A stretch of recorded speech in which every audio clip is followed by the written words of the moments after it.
If you really think about the meaning of the word conservative, there is absolutely no reason why it would be conservative to be pro-war, and there's no reason why expanding new frontiers of warfare would be described under any cultural conditions as conservative. Nevertheless, in 2019, this is one of the most widespread phenomena in the world. In Japan right now, Japan's history of democracy, radically, fundamentally different from Canada, the United States, radically, fundamentally alien from what's going on politically in Western Europe. In Japan, would you describe the left wing or the right wing as pro-peace? Which side wants to expand the military? Which side wants to be involved in foreign interventions, in military adventures, build up the military status of Japan? Is it the right wing or the left wing? And why? I mean, the overall question raised by this video, why is it left wing to be anti-war? Or in other words, is there a conservative peace movement yet?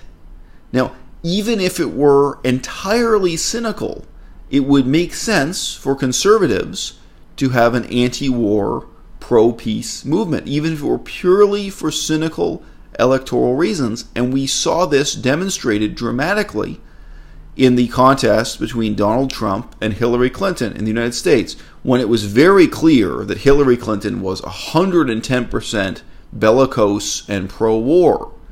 The voting public looked for any little crumb, any little indication that Donald Trump was relatively anti-war or relatively pro-peace. And there were a few incoherent things that Donald Trump said.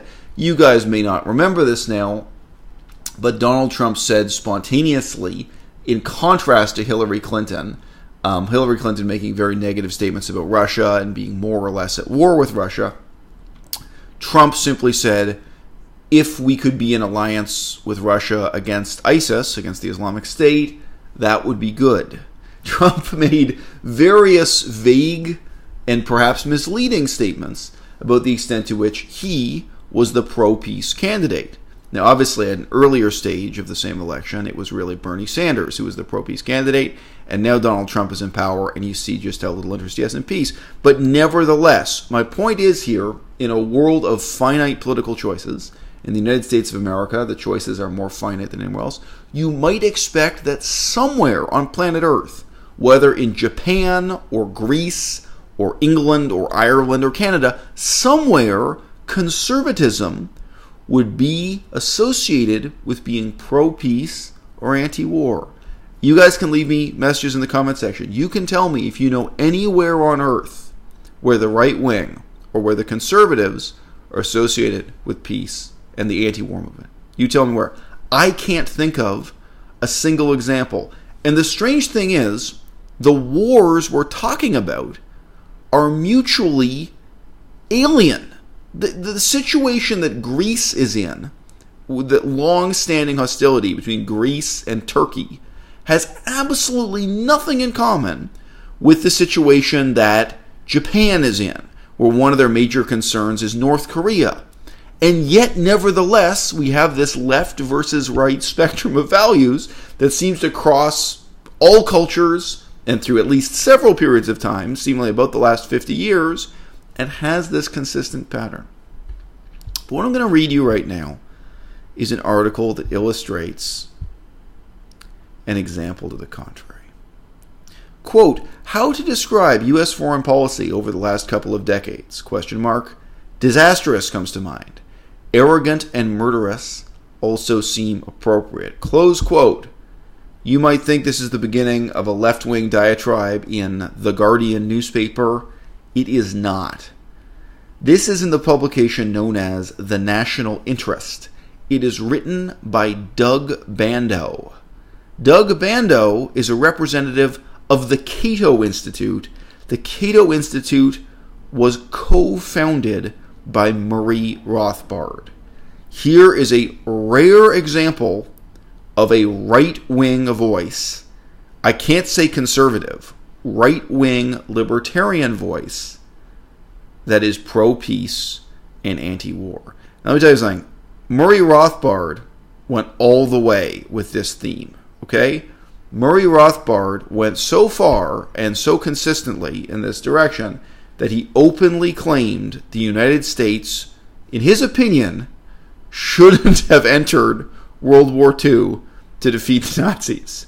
So his version of conservatism equates to isolationism. Isolationism, even when the situation is literally Adolf Hitler is going to conquer Europe and Adolf Hitler is going to massacre millions of people. Murray Rothbard's position, the Cato Institute's position, that they still represent in U.S. foreign policy debates within the panoply of options, the diversity of voices in American democracy, still to this day, they represent the right-wing, isolationist, pro-peace option. And I think it's worth debating, it's worth discussing. Maybe that is the only sincere pro-peace position in 2019. My parents were quote-unquote peace activists. They were communists. The reality was they were in favor of every war fought by and for communist powers. They supported the Soviet Union when the Soviet Union invaded Afghanistan. They supported every crummy war the Soviet Union was involved in. If the Soviet Union invaded the Czech Republic to crush dissent there, back that 100%. No questions asked. But they opposed wars when the United States was pursuing one objective or another. What they wanted ultimately were wars that the communists could win. It was a completely phony, completely insincere peace movement. And I was a very small child asking them the meanings of these different buttons and slogans and posters we had in our home, variously expressing anti-nuclear and anti-war sentiments. And my parents were trying to explain to me that really their anti-war position meant war.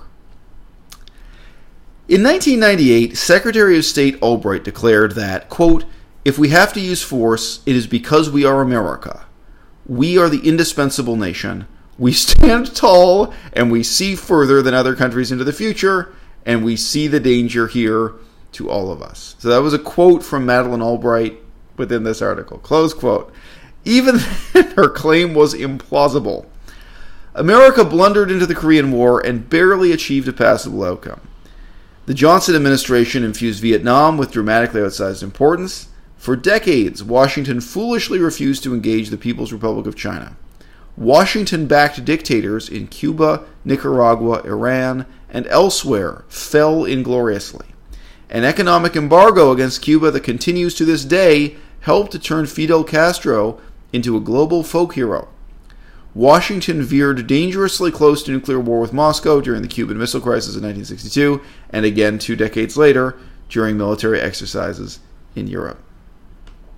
U.S. officials were rarely prepared for events that occurred in the next week or month, let alone years later. Americans did no better than the French in Vietnam. Americans managed events in Africa no better than the British, French, and Portuguese colonial overlords.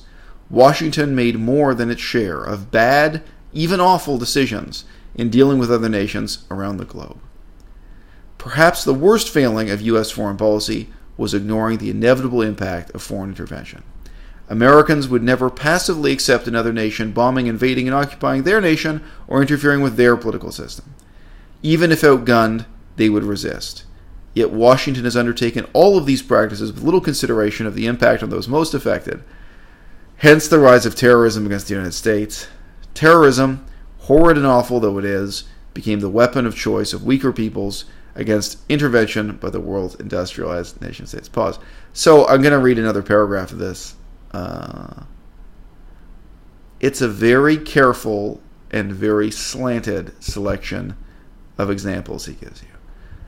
Quote, "America blundered into the Korean War and barely achieved a passable outcome." Close quote. Have you been to South Korea? Have you been there? I mean, people are not such bumpkins now in 2019. Have you watched South Korean movies, South Korean TV shows, maybe YouTube videos? Can you imagine what an unbelievable horror it would be? What an unbelievable tragedy it would be if South Korea today were ruled by the communist dictatorship in North Korea. Do you have any heart at all? Do you have a human heart? I mean, I know it's less dramatic than the example of the Nazis in Europe, but it's not all that much less dramatic. And you're just going to say here that America blundered into the Korean War and barely achieved a passable outcome. Do you know they didn't just fight against the Korean army? They fought against the Chinese army. They fought against, numerically, one of the largest armies in the world, not the best armed, not the most high-tech, but nevertheless enormous. And the United States, with a very, very small commitment as forces, the United States won. And they won without using nuclear weapons, which they could have done at that time. Korean War is no joke. There were crimes against humanity. There were atrocities committed by the Americans, and it's really important to document that history and learn from it. It's really, really important.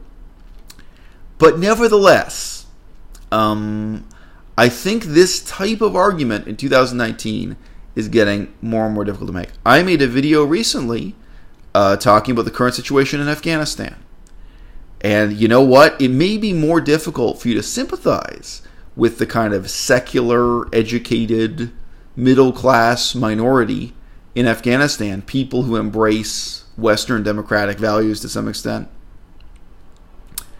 Their lives are going to be irreparably destroyed if you allow the Taliban to reconquer Afghanistan. And that's what's happening right now. Do you have a heart? Do you have any human sympathy? And conversely, this war in Afghanistan has gone on for such a long time. You know that educated, westernized, middle-class minority, if the United States hadn't invaded in the first place, they would not exist at all, or they would exist as refugees in some other country. They wouldn't be living in Afghanistan. They would have had to have run away from the Taliban and form somewhere else. All of these examples, Cuba, you name it. There's another way to tell this same story. And this line of reasoning, I think the fact that airplane tickets have become cheaper and cheaper and access to information through the internet has become easier and easier, I think that the isolationist view of Murray Rothbard has become harder and harder to argue for in this day and age. Even though, believe me, I look back at the last few decades of what happened in Afghanistan and Iraq. I am just as skeptical as anyone else. I'm just as capable of trumped up moral indignation as anyone else. But the question of fighting a moral war versus an immoral war is very, very different from the question of isolationism versus intervention.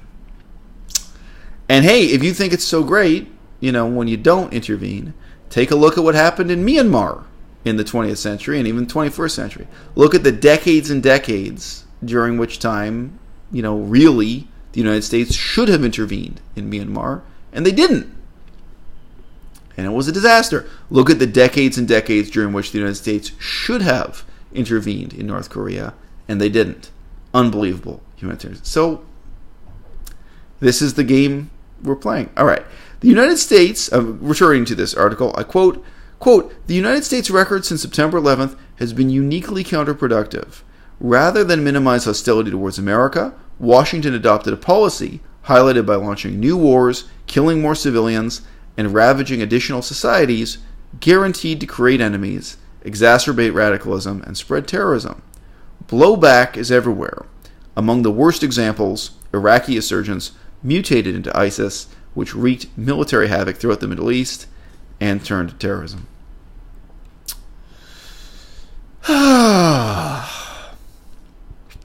When you think about the meaning of the word conservative, and you think about what really defines the left wing, the rational pursuit of new and far-flung horizons,